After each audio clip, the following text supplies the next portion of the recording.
Number 1. Pisces. Ang mga Pisces na ipinanganak mula February 19 hanggang March 20 ay inaasahang magkakaroon ng isang napakaswerteng taon sa 2025, lalo na sa usaping pananalapi at negosyo. Ang kanilang negosyo ay magiging lubhang produktibo at makakamit nila ang malaking kita mula sa kanilang mga pagsisikap. Ang mga Pisces na nasa kumpanya ay naasahang magkakaroon ng maraming deal sa negosyo tulad ng real estate na magdadala ng pagtaas ng kita at pagbaba ng gastos.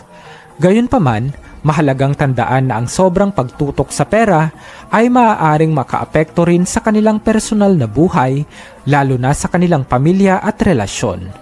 Mahalagang maglaan ng oras para sa kanilang mga mahal sa buhay upang mapanatili ang balanse sa kanilang buhay. Ang kanilang maswerteng kulay ay asul, kahel at dilaw, na sumisimbolo ng kanilang pagiging malikhain, masigla at positibo.